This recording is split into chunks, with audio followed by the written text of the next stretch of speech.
Okay, so when we first connected, you're gonna have to help jog my memory. We first connected over a post I think that Kirk had done. Kurt, yep. And it was, I can't remember, but it had something to do with Black Lives Matter movement. Right. Mm-hmm. And then we got into a discussion, and then it just got to the point it was like, let's just talk. Let's come to the table. That has been my whole theme throughout all of this, right? It's like nothing's really going to be solved until we come together with love and understanding, so that we can hear one another, right? And so learning to become not defensive, but to be able to listen from the heart what other people are saying. Absolutely. And not listening to respond, but listening to hear. That's what I've been doing.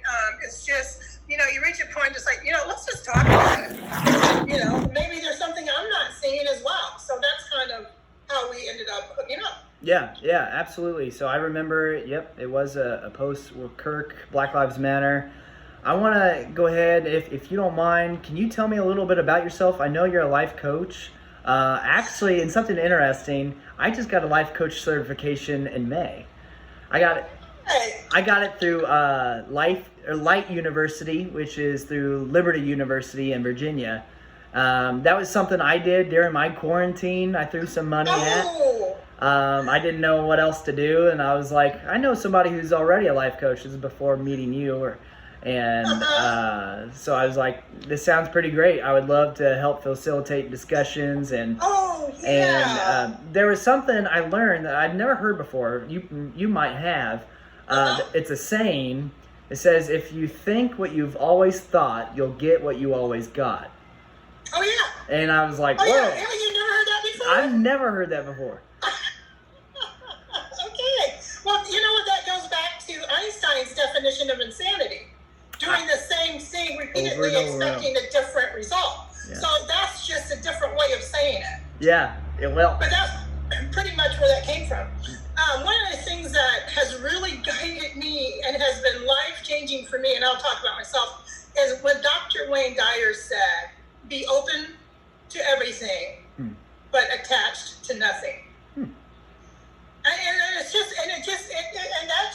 it just spoke to me. It's like, if we're be open to listen to the ideas, just don't be attached to the results. If you disagree, you disagree, right? Sure. Yeah. If you're in a relationship and someone's not doing what you think you're supposed to do, but really relationships are usually hurt because of our expectations of the person, right? So if you just don't invest in the result, now I'm not talking business-wise, obviously you have goals and it's all about results, right? Right. But generally when you're talking to people on day to day, and you just have to be open to what they're saying, but just don't be attached to it, to where it actually gets deep into you. Yeah. So as far as I'm concerned, I'm an international speaker, and I am a transformational mindset coach, actually. Okay. And I'm a connector. So I've got clients in Africa. I lived in France. I've got people in Canada that I deal with, in the UK and Australia. So I work internationally as much as I can. As far as what I do, as far as the mindset, is I work with faith-centered professional women and I help them become confident so they can make more money, stop the lies that they've been told, remove their limiting beliefs so that they can just be confident, content, and connected.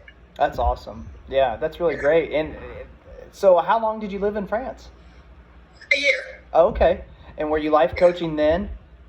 No. I was a student. I was a student back then. Oh, okay. Gotcha. Yeah. Yeah. That's really cool. You have clients all over the world. I heard that's what you can do with your life coaching certificate. You could really branch out. There's apps. You can reach people all across the world. Yes. Yeah. Yes. I'm actually a master hypnotherapist. Okay. So I use, I have different modalities that I use, but hypnotherapy, and I'm also a master practitioner. You're cutting your head off. I know. A master practitioner of emotional freedom techniques, which is tapping. It's tapping. Okay. And so I use different modalities, and then plus, life coaching. It all kind of goes together. I'm also a certified cognitive behavior therapy practitioner coach. So you really deal with the psychology of it all. You're not so much bent on behavior and future planning, but it's more what your ticks are, what mental burrows you've dug for yourself that end up resulting in different things. Yeah, or even if it wasn't, you didn't burrow it yourself, or maybe most of our limiting beliefs come from childhood, right? Okay. So, or maybe a relationship that made you feel smaller than you are, or whatever that was. So it's a matter of finding out what that core wound is, and most of the time it's I'm not good enough or I'm not worthy. Right. So once you can figure out that core wound, then you work from there, and then you're able to move forward. And then you're able to say, okay, where do you want to go from here? What do you want to do from here? And then it's kind of a full, it's a full mindset shift. It's all, So basically it's not really what you think, it's what you feel and how you act. So if you can help people, which is why I've got the moniker the heart healers, because if you can make changes at the heart level, at the subconscious level, then it's so rewarding. Absolutely, and I agree. It's so rewarding. That's actually what all of society needs is actually a heart fix, is what I believe. Yeah. We get so used to living out our days and living things out the same way, getting into our mundane routines or whatever it may be. We don't allow for diversity. We don't allow for complex situations. We don't allow for people who break the mold. A lot of times those things are offensive to us. Well, I honestly believe that if we could truly learn to love each other as brothers and sisters, I think love will solve all of the world's ills. Yeah. I mean, I really do. I truly, truly believe that. Yeah. And we just have to love each other. And you have these people in your life that you don't particularly like, but you love them anyway. Right. Yeah. Right? You love them anyway. And so that's my whole thing. It's all about the love. Yeah. Well, and I think that's a great approach, because a belief precedes an action, right? So what you believe here, whatever it may be, you're going to act on those beliefs all the time, whether you're aware of that or not. That's right. And I think that brings us into our discussion. Today, we're here to talk about what's going on in our nation, what we can do to bridge this gap. We're going to be talking about Black Lives Matter. So I'm just going to leave it at your feet. And what do you see going on in the nation today? Let's paint it generally right now, and we'll get more concrete and specific. I think it comes down to not celebrating our differences. It's all right to celebrate our commonalities, but I think we need to celebrate our differences. Yeah. When I think about racism in this country and what's happening in this country, there is trauma. There is historical racism. There is trauma that has never been dealt with in this country.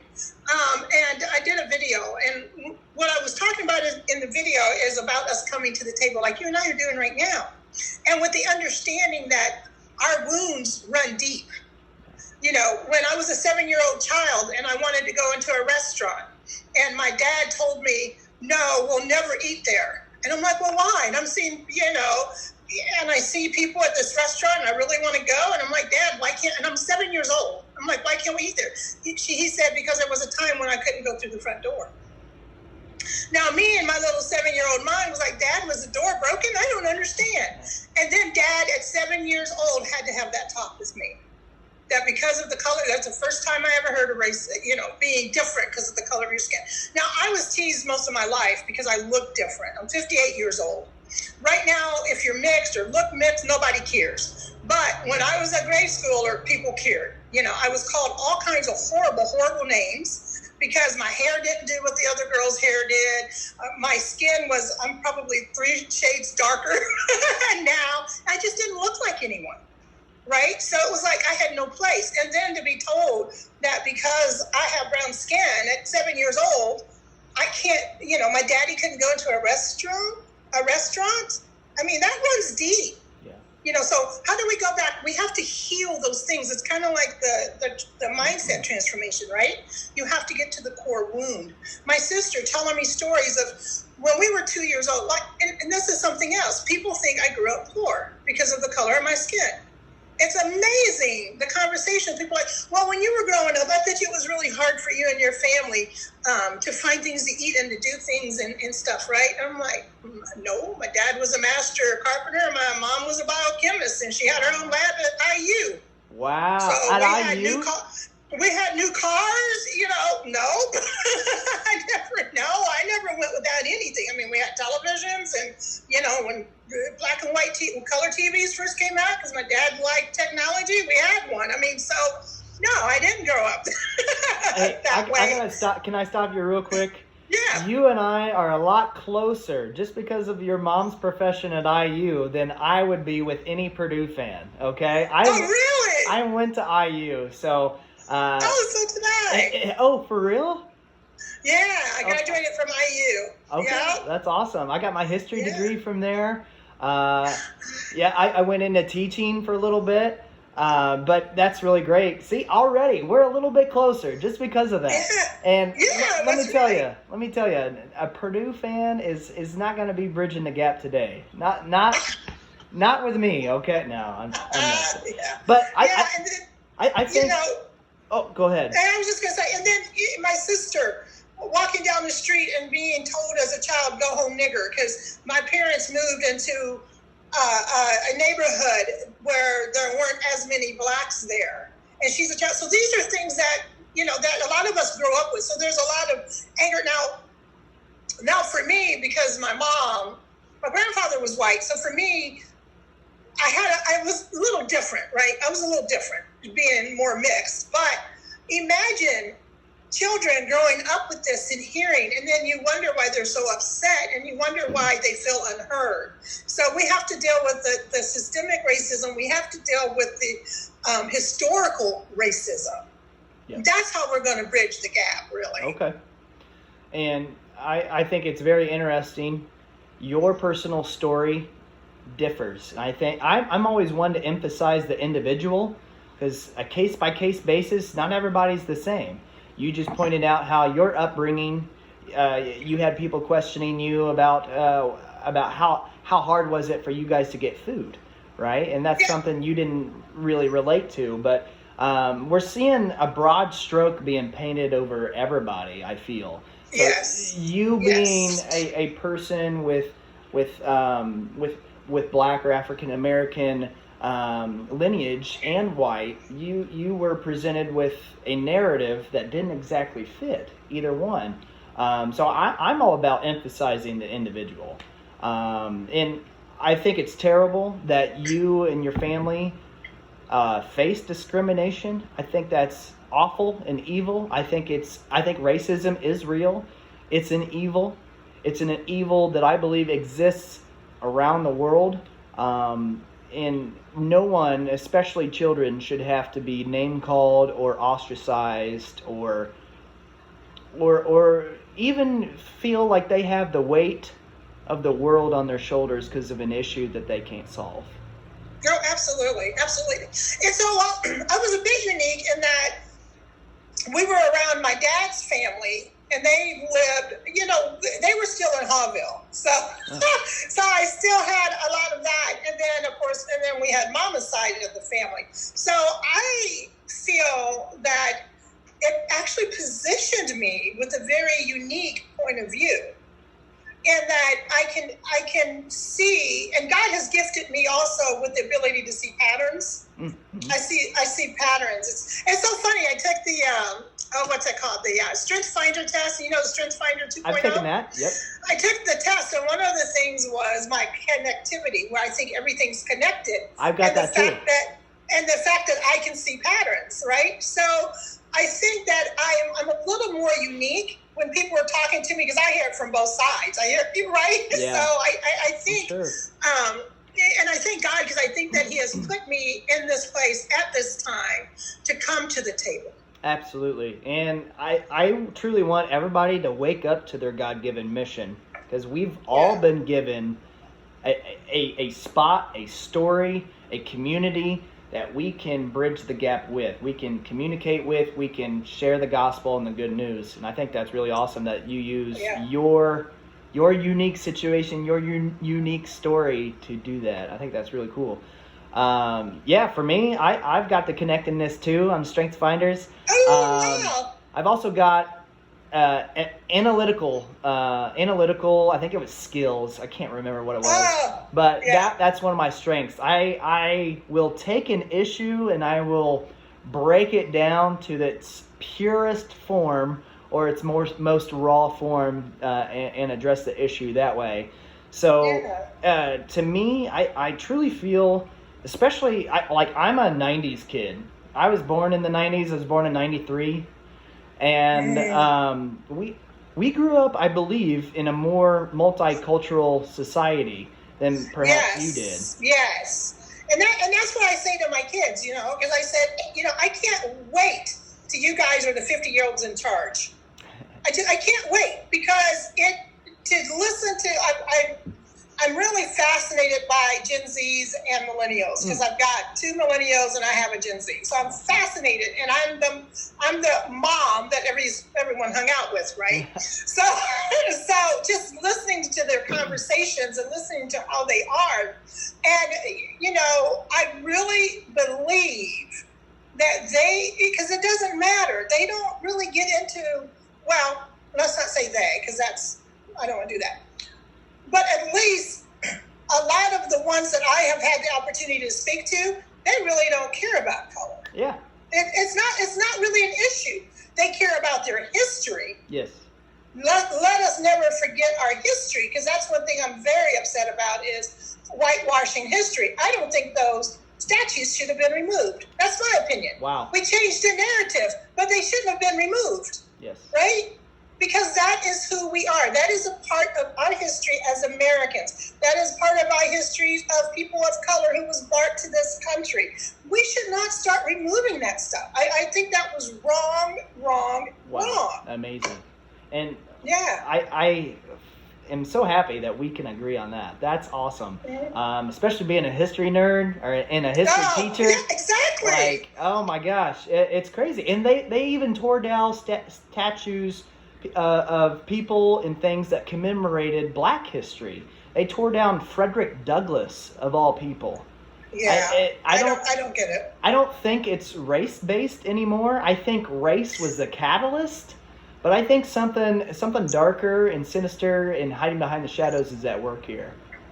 Yeah. It's so funny, too, because that's kind of what I've kind of been prepping my kids, if you will.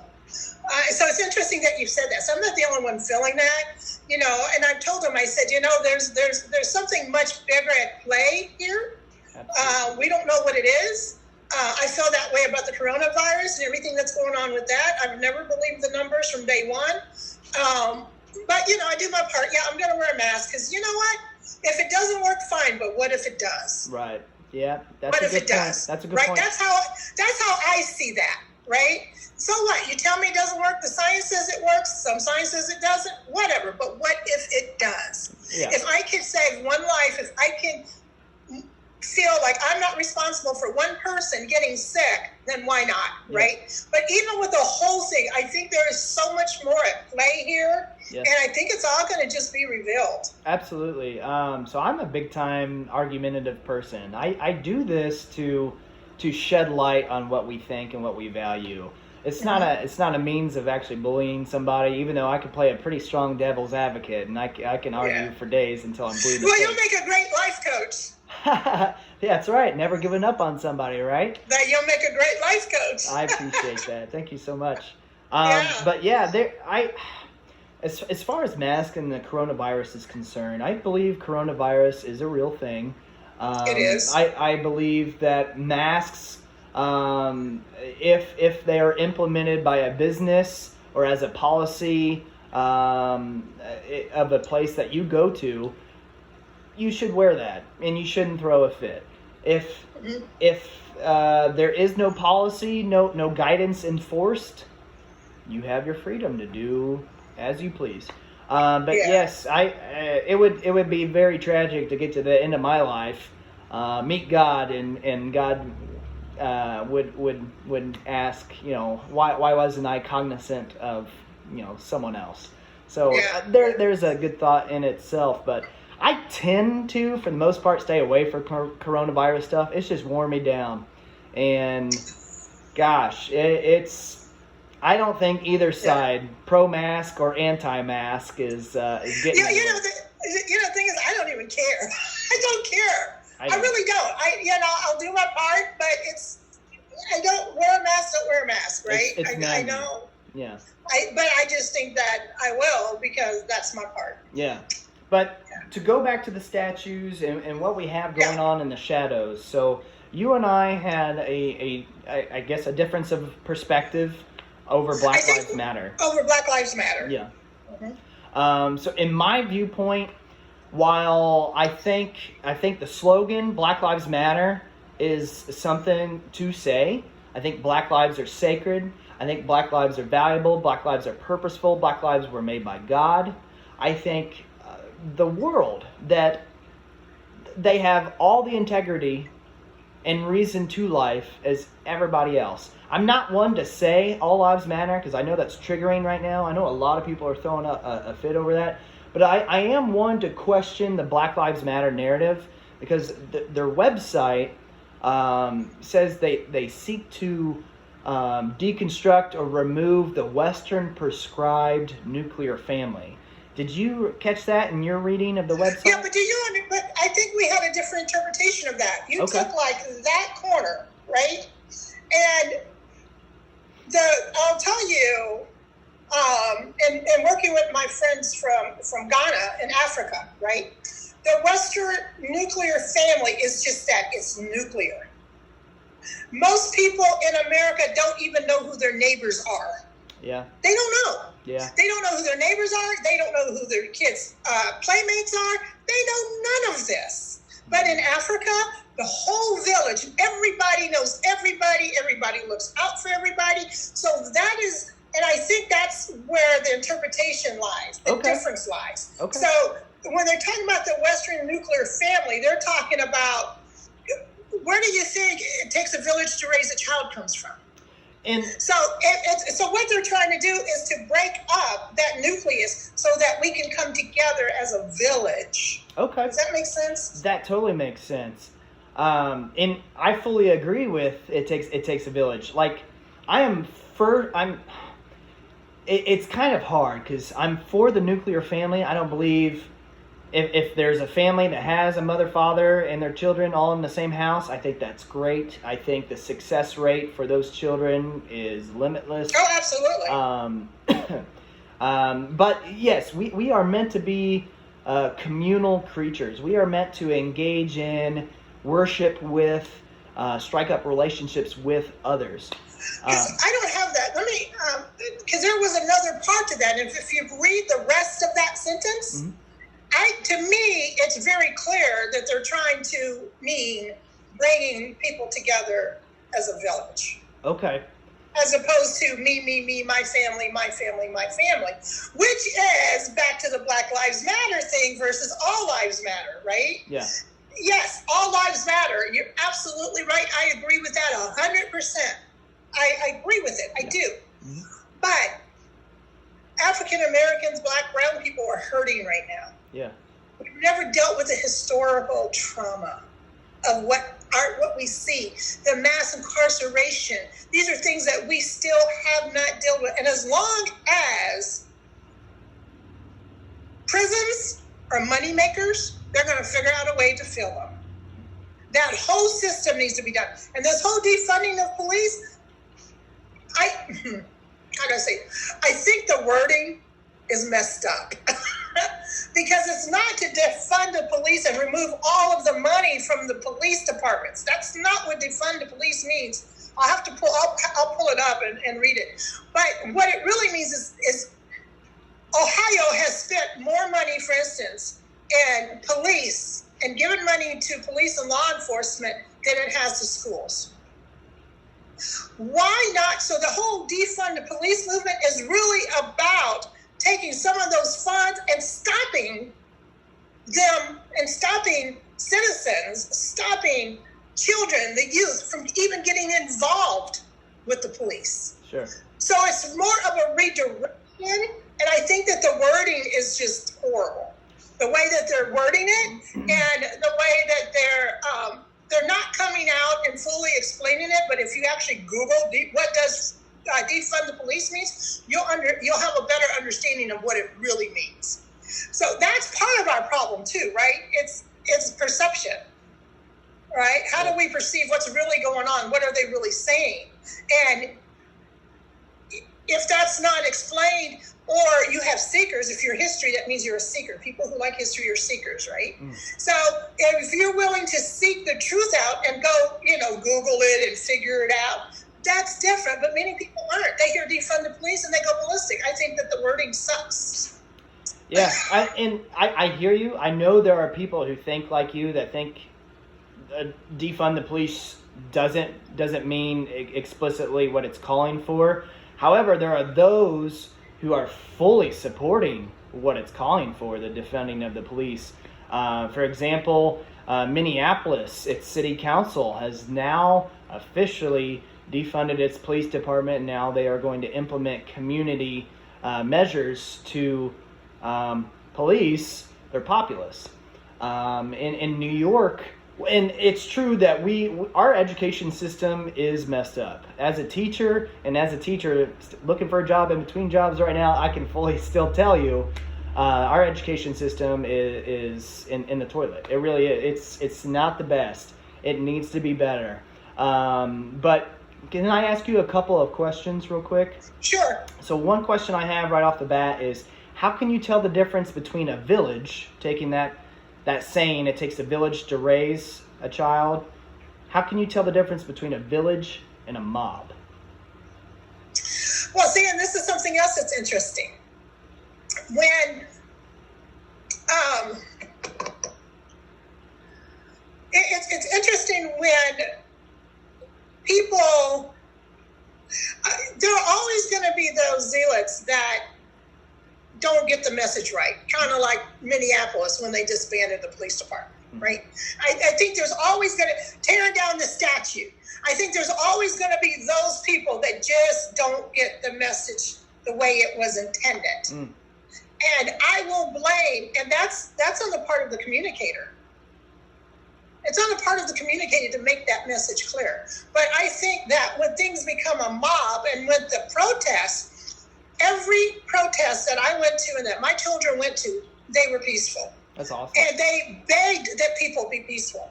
And what ended up happening was that the Black Lives Matter movement got infiltrated. It is all over the news. It's by anarchists. And if you look at,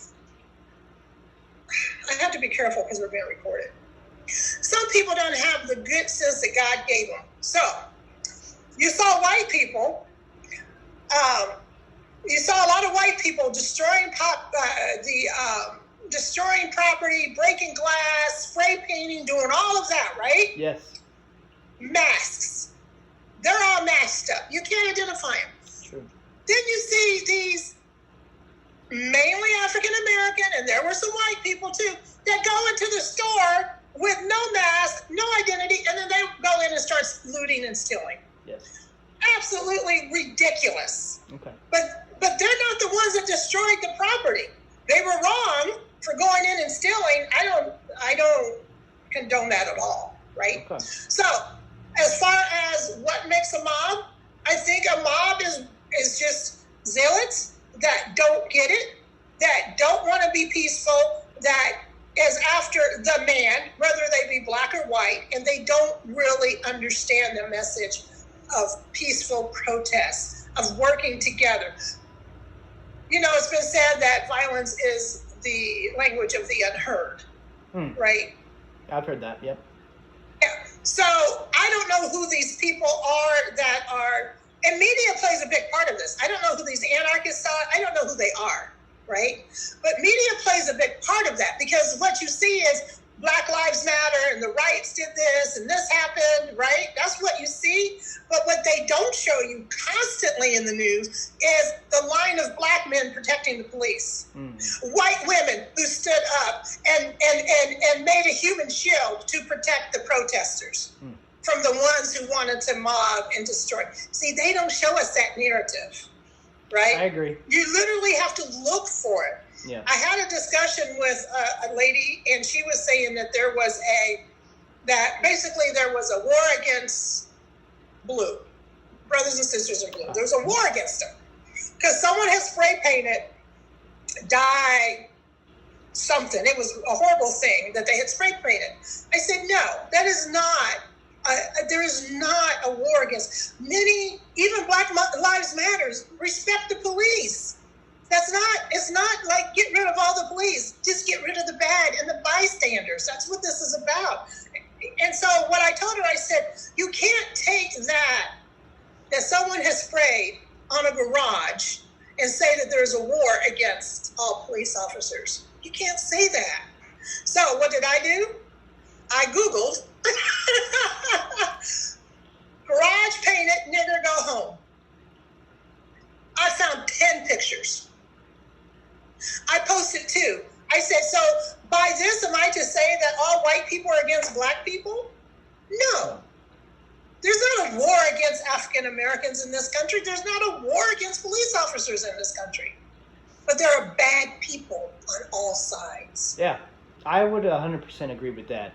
And like I was saying earlier, you got to take it as a case-by-case basis. I think if you were to observe an individual, feel out their character, obviously in the court of law, you're having to do something different. But as a witness, as someone who is watching this happen to our country, I tend to observe it on a case-by-case basis. But a lot of people are just like, no, that person's white, he's with us. That person's black, he's with you guys. Like, and that doesn't make a whole lot of sense. And that's honestly, life isn't that neatly drawn up. But police officers are marching with Black Lives Matter. Yeah, I've seen that too. You know, they see these things because I think that news and the media wants to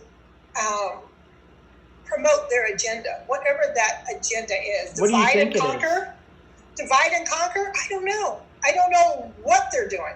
That goes back to what we spoke about earlier, that there's something larger at scale going on here. Yes. Now, and we'll figure it out. Your second question. Did I answer that? Yeah. I think you did really great. Thank you. So my second question relates to the Black Lives Matter founders. Now, it's kind of a two-part question. Are you able to identify, so you said you've been to protests, are you able to identify the people officially with Black Lives Matter or not? You cannot. Okay, and then my second question with that is the founders, 2 ladies, have come out as being trained Marxists. Now, that is something you can find on YouTube. That is something there are pictures of. One of them is posing with the Venezuelan dictator, Nicolas Maduro, and holding up a power fist. What do you make of that? Now, again, you're assuming I'm telling the truth, which I'm trying to. I'm saying I wasn't there. I don't know what those pictures are. I mean, are they recent pictures, older pictures? I'm sure you can find pictures of people that were with who was a dictator for years and years in Cuba. I'm sure you can find. Yeah, I'm sure you can find pictures of people, probably white people in Congress right now that probably had pictures with him. That's a good point. So I don't know what that speaks to, honestly. I really don't. And I don't know if however, I can only go by what the movement is standing for, what it's saying now. We can read anything into anything. So I don't know what those were about. I don't know what those conversations were about. Sure. I can share that with you after we're done here. But, sure. But yeah, and that's actually my point is I don't care what color you are. Even if you've worked in our Congress, if you support Marxism, communism, I am not for you. I am against you, for the safety of all and for the betterment of our country. But the thing, I was just going to say that's where I draw issue with Black Lives Matter. I see them as violent rioters. I see them as people dedicated to overthrowing the system, but violently. That's what I see. Have you been to any of the protests? I'm not. I'm going to be honest with you. I can tell.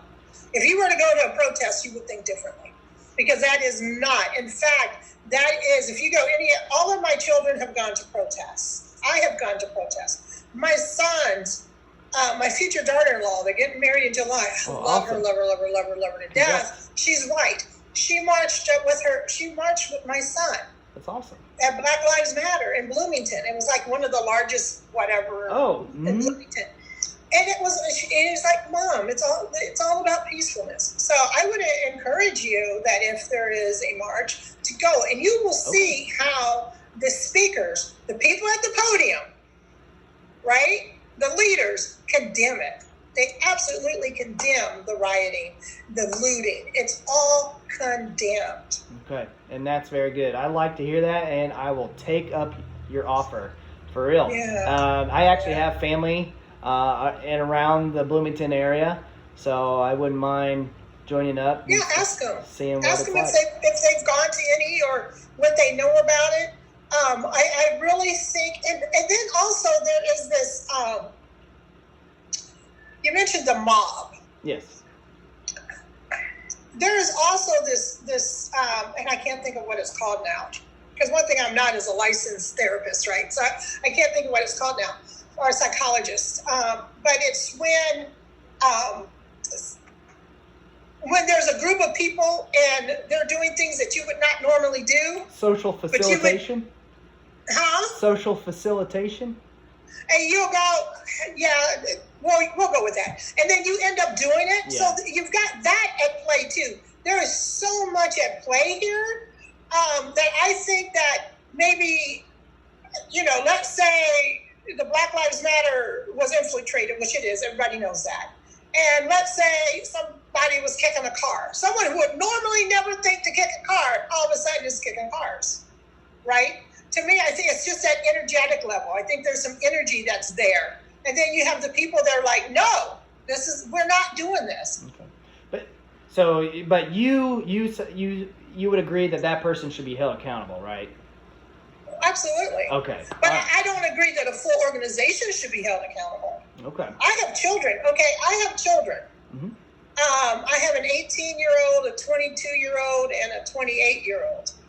If my children go, and they were raised well, I'm going to say they were raised well. I mean, my son's a chemical engineer. My daughter works for a company she absolutely loves. She does really well. My 18-year-old's on his way to play football in college. Awesome. So, and they're good people. They're Christians. They love God. They're good people. But if one of my children were to do something, don't shame my whole family. Yeah. Right? I agree. Don't shame my whole family because my kid acted an idiot and did something. And I think that's what I see a lot is happening with the Black Lives Matter movement. I think that people are doing things and there's already a narrative that's out there that all of a sudden it's like throwing the baby out with the bathwater. Yeah. And I see a lot of that happening on both sides. Not just the Black Lives Matter side, on the other side too. Who is that other side? Are you saying the cops or who are you saying? Well, I would say the people who are against Black Lives Matter, the movement, people who constantly retort back, all lives matter, people who constantly want to show the videos of the devastation. I mean, my son and I, we went our first march. I was devastated by what happened to the businesses. Yeah. He was too, absolutely devastated. Yeah. I can say though, like if what you're saying is true, because I haven't been to a protest yet. If what you're saying is true, then it's more like a child who grew up in an abusive home.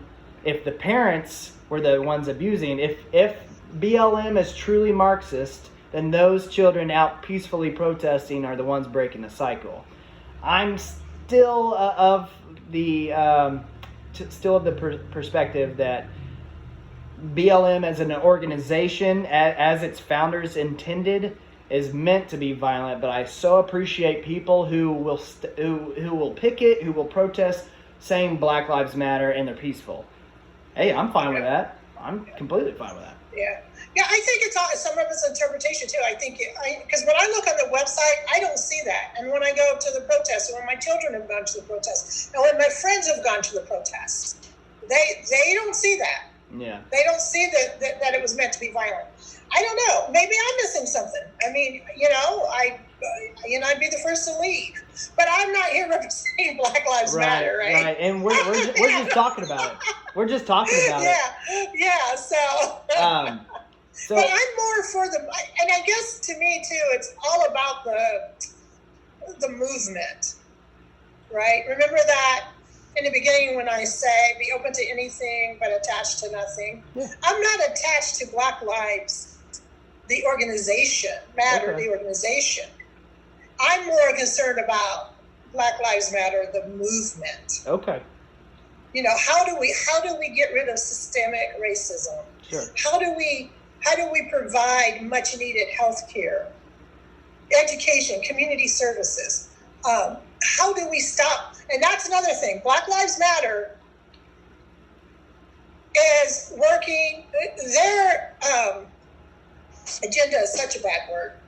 Their cause, their focus is against police brutality. And so when people say, well, all lives matter, because in the Black communities, they talk about, Black crime and this, that, and the other. And by the way, that whole terminology, Black crime, think about that. We don't hear the word white crime when 88% of crimes perpetrated against white people are by white people, sure, right? And 92% of crimes perpetrated against Black people are from Black people. So why do we have Black crime? I mean, think about that. This is to me, it's all been set up. It gotta go. You're a history buff. You gotta go back to history and see how what happened in the past is affecting us today. Yeah, I agree. Well, how much can you hold someone presently alive for something that happened in the past? I don't think there's ever been a society on this planet that has ever attempted to do that. Until you deal with it. So until things have changed, or until you deal with it, until laws have changed, or until you deal with it. Saying don't talk about race, saying all lives matter. When I'm hurting, that doesn't help. You gotta take care of the problem first. I mean, we're still victims. Was that you and I talking about redlining? I was talking to someone about redlining. Okay, so I don't think so. Do you know what redlining is? Yeah. Okay. Yeah. So in redlining, basically deeds of trust for homes said that you could not sell it to a Black person, right? In these neighborhoods. Banks would not lend money, even if African Americans had the money to pay and had the job, they could not get loans in certain areas. So basically, Blacks were pushed into certain areas. That's where you had to live, period, right? So they outlawed redlining, right? Right. But it was still going on all the way up until the 80s. Okay? So how does that affect us today? The way that it affects us today is generational wealth. Those homes that were bought back in the 50s, 80s, they're $400,000 homes now, right? Those homes that Blacks are pushed into from redlining, maybe 90 grand. So what kind of wealth do we have to pass on to our children? Now you might say, oh, well, that doesn't exist now. Well, most people are on 30-year mortgages. Figure it out. Do the math. I can see that there's some... Well, now you can't sell your house. So, okay, so you tell me I can live anywhere now, right? And I can. I can live anywhere now. Mm-hmm. Right? In fact, I have a 5-bedroom, 3-car garage house. I can live anywhere I want to live now, right? However, that's because my parents left the $90,000 neighborhood and moved into better neighborhoods so that when they sold their houses, they walked away with $100 grand or $50 grand. Whereas if you've got a house and you've only got $90,000 and you're walking around with 10,000. You haven't learned budgeting and money. How are you gonna get out of that? So your parents, who you said have, it's a mixed relationship, right? Well, my mother's mixed. My grandfather's white. Okay, so they were not kept from moving neighborhoods, right? They were not. Yeah. But why weren't they kept from moving neighborhoods? It's because there's always going to be people who can get out. Everyone doesn't have that. And I learned to see I had to learn this in my business world because I don't take excuses, right? I was one of those, it's like, I don't get it. You work hard. I was once a bankrupt single mom on food stamps because I lost my job. I don't get it. I don't get people who can't work and get themselves out of whatever they're in, right? Yeah. Someone said something to me, and I'll never forget it. She says, Victoria, everyone does not have your thought process. Everyone does not have your power to change. We are all different. And that's why I'm a mindset coach, because I want to teach people to think differently. Yeah.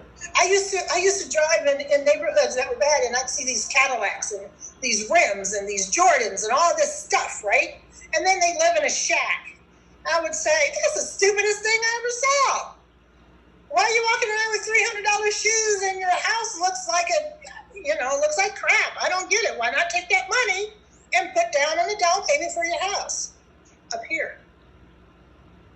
If I was never taught that. Do you think they are living out prescribed conditions and stereotypes given to them? Say that again? So we talked about the Western prescribed nuclear family. I'm saying those people who spent all that money on their shoes, on their car, instead of their home, instead of something worthwhile and investing in themselves, do you think that is them living out prescribed stereotypes, prescribed lifestyles that they have been conditioned to live? Oh, it's by design. Watch the movie I Am Not Your Negro. I've never heard It of that. talks about in the 60s that there was a total ad campaign that black people had money that you need and want. So they did a whole ad campaign directed towards black people saying, you can have this, you can have that. And so they have these cute little black families and their TV, and they had their nice cars. That was all by design. Watch I Am Not Your Negro, and you will understand Okay, I can how give that a watch. systematically. And so it just gets passed on and passed on and passed on. So I got a handful of things to give you. Okay. So from the 60s, we have the 1964 Civil Rights Act and the 1968 Civil Rights Act. Mm-hmm. You talked about redlining. Redlining had legislation that was first brought up in the 70s. It's kind of like noticing there's a plot hole in your story. We had progress with the Civil Rights Acts, both of them in the 60s. We made our way into the 70s. We realized that there were some holes that were not covered. So we took care of redlining with some legislation. Still might have affected people into the 80s, but I feel like we've been progressing. Don't you feel that way? Oh, absolutely. Okay. But just last year, California had to pass a law to allow African American women to wear their own hair, that you can't discriminate against natural hair. And They just passed that law last year. why was that an issue in California? It's supposed to be That so you tolerable. can't discriminate against hair. They made it Isn't that silly? I need to Google that right quick. Isn't that silly But that you have to seriously, make legislation? African Americans were told that they couldn't wear braids and they couldn't wear natural hair. It was a distraction. Sounds like too much They government. had to pass a law. That's So ridiculous. we've come a long way, but we got a long way to go. I think We have a California. very long way to go. I think California has just trampled the Constitution underfoot. And But that's a whole nother talk. Exactly. I think they are all kinds of crazy out there. That's a whole. I always say California and Texas. I'm googling right quick. I think California and Texas are their own. That's a whole. They basically are kind of their own nations, aren't they? They So really yeah, I think that's entirely sad. I think that's ridiculous. Why do we have to even waste taxpayer money to have the government intervene to say it's okay for somebody to look all right or look the way they want with their hair? That's an incredible overreach of government. Now, I also wanted to bring up Alexander Hamilton. So we both have an appreciation for the Founding Fathers, I think, right? Uh-huh. Okay, so Alexander Hamilton has a quote. He said, "The only thing that's a threat to this republic is in the spirit of anarchy and faction." Do you know what I mean by faction, and do you know what he means by faction? So it's kind of like people splitting off into groups and having group politics, group identity. If blue group is something like, so we have the American whole. Picture a pie chart. You got the American whole. It's a whole circle. All of a sudden, a piece breaks away and declares itself the blue group. Blue group says it wants its rights validated as blue Americans. Well, we already had rights that were contained for all Americans, and now we have to validate blue America. And then that promotes green America to break away, and all sorts of the other different people or orientations that want to spring up. I think that is splintering or fracturing our American whole. What do you say about group identity and group politics? Well, again, I don't know I think this whole divide and conquer thing, but I do say that, if we're marching in the 60s and we're marching in the 2000s, something's wrong. Yeah. There's something wrong. I think it's not being heard. I think that a lot of people don't even know what's going on. They had no idea. People never heard the word redlining. They never heard of these things. And True, I just learned about it this summer. And until we can sit and talk about it, we're going to be separate. And why can't we be separate? Why can't we? I don't want to forget where I came from. I don't want to forget any more of my European background as my African background. Why do I have to choose? Why do I have to? We are the human race, but God made the human races up of races. Why not celebrate that with me instead of trying to make me blend to who you are, right? And one of the things I see too is that anytime they put black in front of anything, there's an issue. Okay. Every year when Black Expo comes, I have my life is so diversified. I thank God for that. So I have a lot of white friends who are very honest with me on what they think, because again, they think they can, I'm not like other blacks. I get that a lot too. But anyway, so they feel they can just tell me, and that's good. I'm all right with that. But I get the eye rolls. Why do they have to have a Black Expo? Well, there's a Greek fest, there's an Oktoberfest, there's an Italian fest. Those are celebrations, why can't we have a Black Expo to celebrate our nation and our culture, which is different from yours? My culture is not the same as your culture. So why can't I celebrate it? So I think this whole thing of not allowing us to be different, I think that's kind of what's spurring it too. Just because I want to celebrate Black Lives Matter, or just because I want to celebrate Black Expo, it doesn't mean that you and I can't hang at the Italian Fest. Sure, absolutely. You see what I'm saying? 100%. But where's your allegiance? Is your allegiance? Where's my what? Where's your allegiance? Is your allegiance to America? Is your allegiance to this cultural fest that you show up for once a year? Again, be attached to nothing. My allegiance is to God's people. Okay. Doesn't matter who you are or what color you are. My allegiance is to God. So it's all right in my mind to. Why do I have to be one or the other? I think that is the biggest travesty in our country. That's what's causing our divide. We have to be one way. You're a Christian. I'm a Christian. I'm against abortion. Yeah.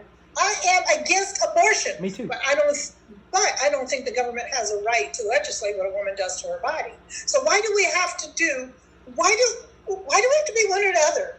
Why do I have to be Black Lives Matter and not all lives matter? Just because I say Black Lives Matter, I didn't say just Black Lives Matter. That's why when I hear someone say all lives matter, the first thing out of my mouth is, you are absolutely right. I think it's great because it's an idyllic goal. It's a goal I don't think is ever going to be reached, because heaven, aka perfection, It cannot be reached on Earth.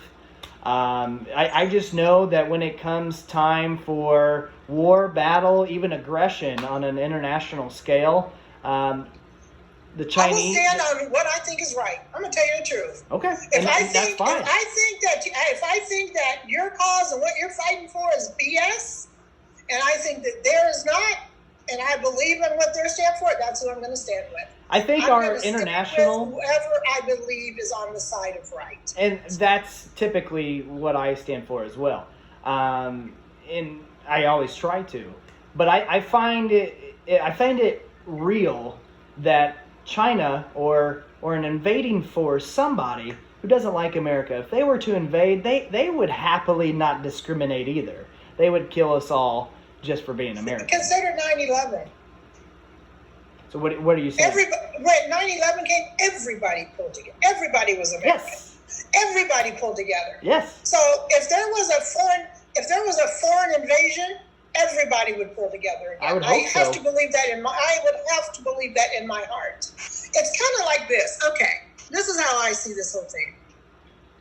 It's like we're a family, right? Me and my brother don't get along. We don't get along. We talk about each other. We hate each other. We just don't get along. But let an outsider from the family come and talk about my brother, we're all going to jump him. Right? Yeah, and that's how it should be. And that's how I see it. That's how I see it. And I think that would be the same thing. I think that if it came down to it, we're going to protect our home. We're going to protect our home. We're going to protect our family. And I would hope that we would protect our nation. Well, currently, our nation's got to be on the side of right. Yes. Currently, we have mobs, though. We have anarchists who are not siding with the American perspective. Because I truly believe that white doesn't offer a point of reference. Black doesn't offer a point of reference. Hispanic, anything. Asian doesn't offer a point of reference as far as values go. You can be a good person and be of any color, right? I think it's transcendent when you identify as American. When you say, yes, I've got this cultural identity that I respect, that I celebrate, but at the end of the day, I am coming together for my American family. That's what I'm all about. But America, it just kind of comes down to we have to be welcomed we have to feel welcomed into that American family. And that's what it comes down to. Many African Americans do not feel welcomed in the American family. So if you want us all to come together, then welcome me. Then accept me as I am. I welcome you. Don't try to change my identity of who I am. Yeah. I'm a Black American. I'm a European American. That's who I am. That's the wonderful thing about being American. I can be a Polish American. I can be a German American. Yes. That's the wonderful thing about being American. Yes. Right? Yes. But, don't make me feel like an orphan. And I think that's it. I think a lot of Blacks in America feel like orphans. It feels like America has let them down, has let us down, if you will. It just feels that way. Okay. And the only way to fix it is having conversations like you and I are having. And I appreciate without the bashing, without the name calling, with true intent. Yes. True intent to understand. Yes. That's the only way. But you know what? It really needs to happen at the leadership level. It needs to happen. It's going to take someone, and I don't think either one of them, I don't think Biden nor Trump are the people for it, but what can we do? It's going to take someone at the leadership level to bring us together. Why does it have to, though, right? If we're thinking about the village model, then it's you and me as neighbors, and it's impacting. It's like, even the village had the elders. The saying, right? But the saying is, think globally, act locally, and you might have village elders and seniors in your community, right? But we don't have to view somebody who's miles and miles away, who is meant to just keep the country together and lead us in difficult times. Well, but I think that great leaders do need to rise to the occasion. I think it's both, but Everybody I can't, think the emphasis you know, should be more on local. well, I think that's why I'm having one-on-one discussions for that very reason. So I'm not disagreeing with you at all. I'm not disagreeing with you. How local can you get than to look at a brother or sister eye to eye? Exactly. Can't get much local than that, right? Exactly. So I believe that. I think that it starts with having these conversations that we're having, right? Even as local as you can get. Yeah. But the reason why I bring in leadership is because you can only have so many of these conversations, right, with one person. How many of these can you fit into a day or a week? Whereas if you have a leader that is interested in really combining the whole, that people will listen to, then those of us at the local level can start forming more and more a likeness and not division. We have, and you know, I got to tell you, the division in this country breaks my heart. It does. It just, I'm going to cry. It breaks my heart that we as people can't come together and listen and love one another. I don't understand it. I don't understand it. Maybe I'm utopic, but I don't understand it. You know? It's messed up. I wish things weren't this way. We haven't reached heaven yet. We're just pilgrims passing through, right? Yeah, that's right. We're aliens in this land. Right. That's for sure. Yeah. But you know, again, we can be aliens together. Yes. coming from different places and having that unique skill of who we are with us, right? So it's Your story matters. Your story matters because God created you. God allowed or permitted you to go through things to develop character, to strengthen your character. I'm definitely not dismissing of individuals and their stories. When I was bringing up faction, I have a problem with people who want to break away. You can identify and celebrate any aspect of your being. That's fine with me. I don't have a problem with that. Well, I see that. I'm going to tell you, I see that a lot. I have a lot of friends. That's not just an African. That's not just a black thing. I have a lot of. There's this whole dispat community. I think it's dispat. I think that's what you call it. There's a whole community of Americans that are planning to move abroad or live abroad, and they want out. They want out. There's a whole community. I was shocked of that. Sure. And they just don't want any part of this. Yeah, and hey, that's their choice. They can go. They are free to go. What I will say is that there are groups out there, and some of those are millennials like myself who want to move abroad, who believe that humans should come together, sing Kumbaya, hold hands, and that nations' borders should fall. I don't believe that's realistic at all. I don't know, but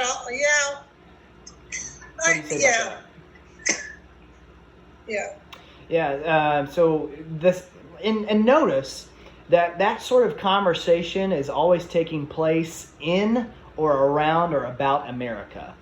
If America were to bury their guns, the Russians, the Iranians, the Venezuelans, the Chinese will all do the same because we're the leaders, right? I'm not sure I believe that. I lived in France for a year. And in France,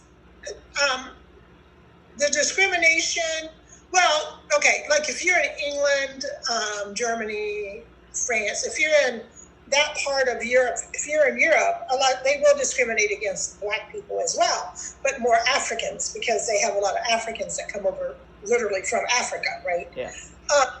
But one thing that they do, but they're nationalists, right? It's all about the country. French don't like German. It's all Japanese don't like Chinese, and it's all because of wars and invasions. And they have carried this on and on and on. I had a friend who as recently as 3 months ago, he's Chinese, and he said that he was taught to hate the Japanese people. Yes. All his life, he was taught to hate them. And he said he actually had coffee with someone from Japan, and he's like, he's a great guy, Right. right? And I think that as long as we're on this earth, we're going to figure out a way not to like one another. Yeah. Whether it's borders, whether it's skin color, whether it's religion, there's always going to be something that's going to divide us. Yes, I agree. And while the solution is a one-on-one basis, I'm still perfectly fine maintaining my borders as a nation, and Yeah, keeping... I'm not into yeah. What's that? Yeah. You I understand think where I'm going? opening up your borders is not the way to do it. I really don't. I don't think opening the borders is the way to do it. Okay, yeah. I have to agree with that. Okay. But yeah, okay, so in my perspective, I feel like, I guess we're kind of wrapping up. We've probably met that point. I feel like I can participate and join a protest so long as it's peaceful. I need to get some eyes on the ground. What would you say your homework is? My homework, you know what? I'm just going to continue speaking out and continue having these conversations and posting on social media. And I have posted a lot of videos about this, and I try to speak from a third-party observer, and not someone who has a stake in it either way. Because at the end of the day, there's part of me that it really doesn't affect my day-to-day life. Does that make sense? Yes. It doesn't affect my day-to-day life. So I don't have maybe some of the emotion in it that some people do, unless someone attacks me personally, and then it's just like, oh, like Donkey Kong, right? But even at that, I have learned to back up and ask more questions and I give answers. Okay. And so then typically when I do that, as I start to do that, then people start to think it out a little bit. So for me, I'm just going to keep talking to as many people as I can, and just letting people just, research and giving resources that people can have. And that's what I'm going to do. Yes. Just stay and continue to be that person. And I've had so many people inbox me. Which I find interesting, Blacks will tend to comment and whites will tend to inbox me when I say something, which is really interesting. And maybe I shouldn't pay attention to that, but I study human nature.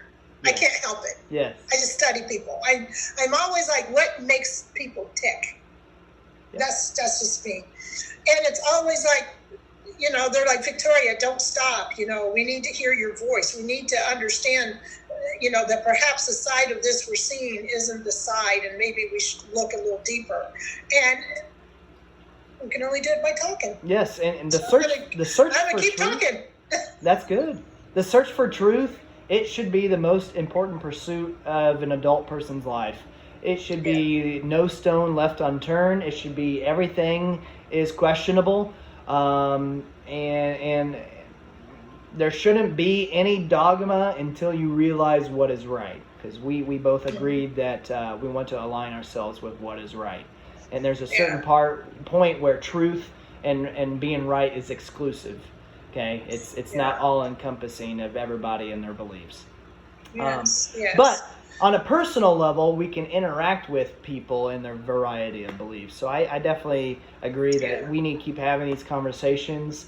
I know we didn't talk a whole lot about, say, like the black population being 13% of the nation, and we didn't talk so much about police brutality, but I think this conversation was worthwhile just because you and I, we broke the mold. There again, we each showed that we were individuals. And in fact, I broke the mold on Facebook by arguing with you, or at least going back and forth with you publicly. I didn't message you privately, but then we set it up to where we could have this conversation. Well, I was like, look, we just need to talk. Yeah. Because, and this is what I say to black people, stop getting mad at white people. Stop it.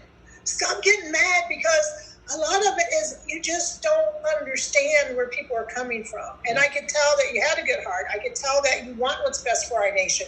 I could tell that, right? So we could have gone back and forth all day, but sometimes you just got to sit down at the table and say, look, let's just talk about this, right? Let's just talk about it. And I think, I'm sorry, I didn't mean to cut you off.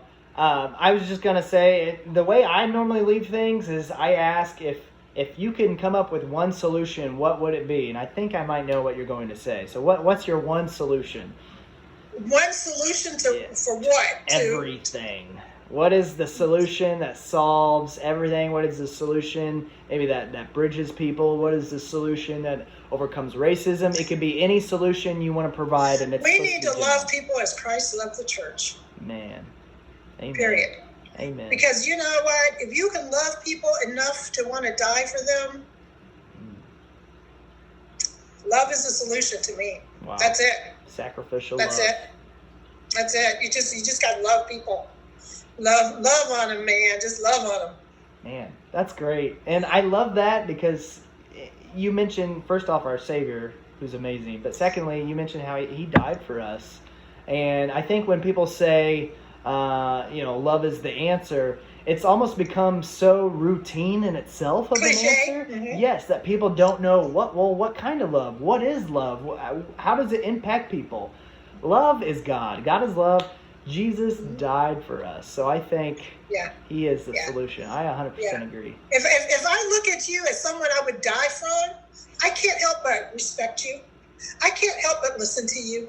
I can't help but hold you when you're sad. I can't help but doing the things that we need to do to bridge the gap. I can't. I can't help it because I love you that much. Yes. Yeah. Victoria, you're awesome. It's been great to talk to you. You too. For real. Oh my gosh. We should do this more often. For real. And if I knew you in person, if you were comfortable, I'd give you a big old hug right now. You know what? I do hugs. I still do hugs. I know it's horrible, but I know I'm like, Lord, you got this. I'm just gonna hug. That's right. I said, God, I'm just gonna leave it to you because I gotta get this hug in. Jesus, take the wheel on where my dreams will go. Right? I'm the same way. It was a pleasure to get to see your face and to talk to you. Yes, very nice. I'm really glad we did this. Thank you so much. Yes. And I would really appreciate it if you could send me that recording you've got. Yes, I've got your email. As soon as it loads, I'll send it right to you. What I'll probably do is just upload it to a Google Doc. Okay.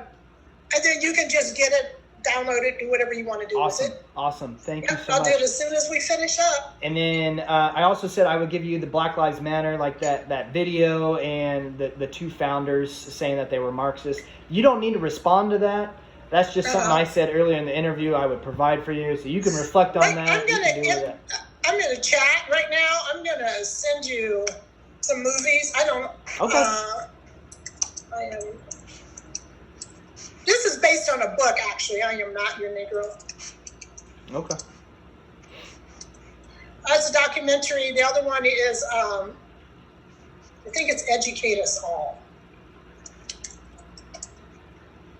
I think that's the other one. And then the other one is 13th. Have you seen 13th? I've not. I've actually got that queued.